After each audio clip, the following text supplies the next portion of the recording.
We hear a lot about high-performing teams, and most people would like to think their teams are high-performing, but in actual fact, most of them are not. When it comes to high-performing teams, there's a couple of key features that we notice. The first one is that everybody's really clear on the same goal. The second one is that they collaborate together. They really work together to achieve the goal. And the third part is that they work together towards the goal by overcoming barriers that are in the way of the goal, by adding or removing elements to improve their outcomes. The thing is, every team on the planet and every company on the planet wants to get better, and most of them will. The question is, how do we get better faster than other teams? And part of that is around agility and fast feedback. So if somebody has got a gut hunch that a process or a project is not successful, or that we've got our focus in the wrong place, or we don't have the right people on the project, the question is, do you want to find that out in 6 weeks? Do you want to find that out in 2 weeks? Or do you want to get that feedback in an hour?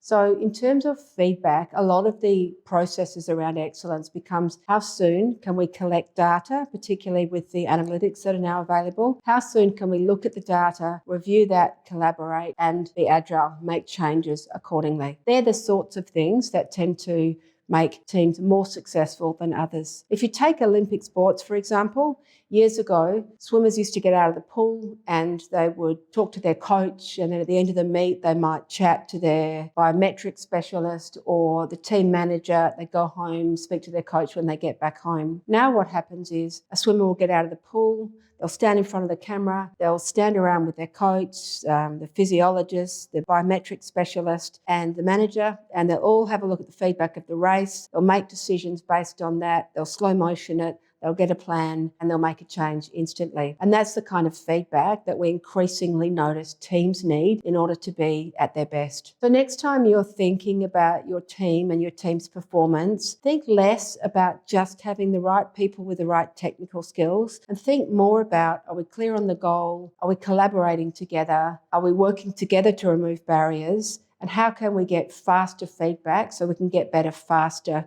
as we go?